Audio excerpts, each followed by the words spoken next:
Okay, so let's jump right in. Have you ever stopped to think, why isn't the animal kingdom just a constant cacophony of lies? I mean, if lying gives you an advantage, why not do it all the time? Today, we're going to unpack that very puzzle, the stability of communication itself. To get us started, let's look at a true master of the con game, the deep sea anglerfish. You have to picture this, it's pitch black down there, food is incredibly hard to come by. And this fish, it has its own built-in fishing rod with a glowing lure. It just dangles this thing that looks like a tasty little morsel, and when some poor, unsuspecting creature comes in for a closer look, bam, it's game over. That right there is a textbook example of lethal deception. So looking at the anglerfish, you have to ask, right? If a lie can be that effective, I mean, it literally brings dinner to your doorstep, why isn't every animal doing it? Why hasn't all communication just collapsed into this, chaotic free-for-all of lies and deceit? How can honesty even get a foothold? All right, here's how we're going to break this down. First, we'll look at the core dilemma. Then, we'll dig into how nature actually enforces honesty. After that, we'll get into the really cool stuff, when deception is a stable strategy. That'll lead us to a fascinating evolutionary arms race, and we'll wrap up by asking, what about us? What about human language? Okay, first up, how is honesty enforced? How does evolution actually build a system that prevents this total collapse into, well, chaos? Let's take a look. This is the absolute bedrock principle. For any communication system to stick around, evolutionarily speaking, it has to be a win-win, at least on average. Think about it. If you keep getting scam emails from the same address, what do? You stop opening them. It's the same in nature. If receivers are constantly getting tricked, they'll just evolve to ignore the signal, and boom, the whole communication channel becomes useless. So one way nature keeps things clear is with something Darwin called the principle of antithesis. It's pretty intuitive, actually. An aggressive posture is all about making yourself look big. Head up, chest out, fur on end. A submissive posture? It's the complete physical opposite. You get low, make yourself small, tuck your tail. By making the signals for opposite messages physically opposite, it cuts down on confusion and makes the whole system more reliable. Okay, so beyond that, how is honesty really actively maintained? Well, biologists have pretty much boiled it down to these three main mechanisms. You can think of them as the three pillars holding up honest communication: indices, handicaps, and common interest. Let's unpack each one. First up, indices. An index is a signal that just can't be faked. It's physically linked to the trait it's signaling. The classic example is a red deer's roar. The deepness of that roar is a direct result of the size of its vocal tract. A smaller deer is physically incapable of producing that deep, booming roar of a huge rival. It's not a choice, it's physics. The signal is honest because it literally can't be anything else. Next up, we have handicaps and social costs. Now here, faking is possible, but it's going to cost you. Big time. Take these paper wasps. Those patterns on their faces aren't just for show. They signal their fighting ability. A low-ranking wasp with the markings of a tough guy would be constantly challenged by the real tough guys, and it would get beaten up. The social cost of that lie is so high that it's just not worth it. That threat of punishment keeps everyone honest. And the third pillar is sometimes the simplest: common interest.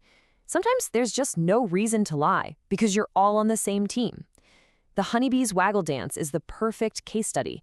A forager bee comes back and tells her sisters exactly where the best flowers are. Why would she lie? Her own success and the success of the entire colony depends on her sisters finding that food. Their goals are 100% aligned. Okay, so we've just laid out these really robust ways that nature enforces honesty. But that brings us to the really juicy part of the puzzle. If these mechanisms are so powerful, how is it that deception ever works? How can lying possibly survive as a long-term strategy? First, let's just make sure we're on the same page about what we mean by a dishonest signal. It's pretty straightforward.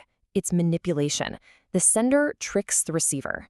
The sender benefits, and the receiver pays a price. It's a classic win-lose situation.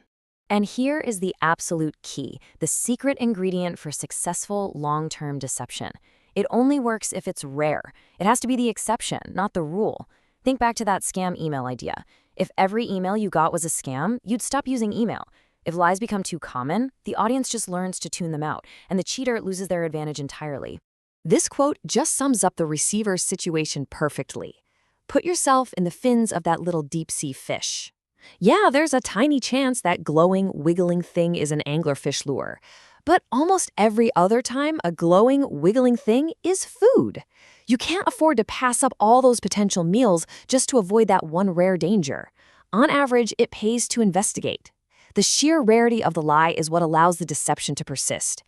So, this tension, this constant back and forth between the liars and the lie detectors, can kick off something incredible, a co-evolutionary arms race. And we're going to look at a really intense and, frankly, dark example of this in action: infanticide among primates. Here's the setup for the conflict.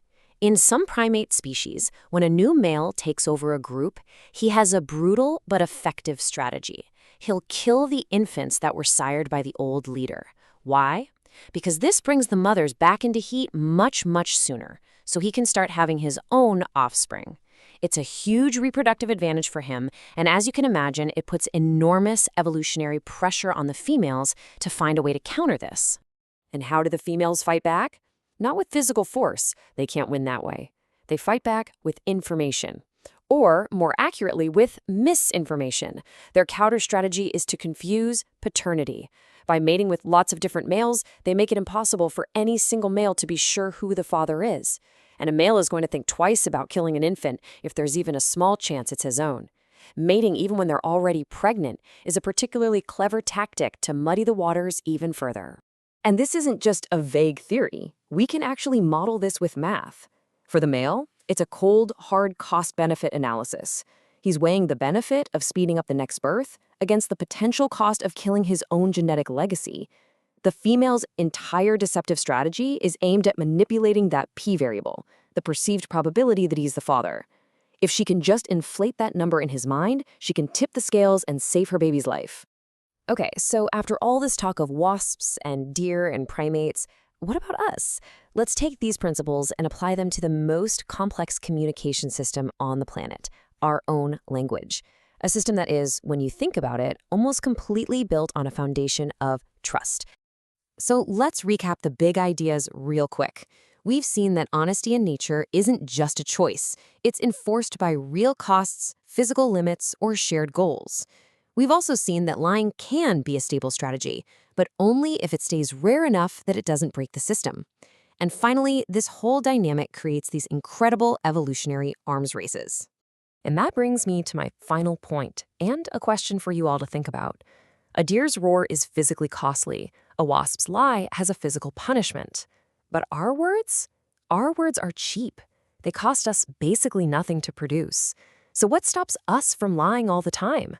What are the social costs in our world, things like reputation, losing someone's trust, maybe even legal consequences, that keep our own incredibly flexible communication system from just completely falling apart? Something to chew on.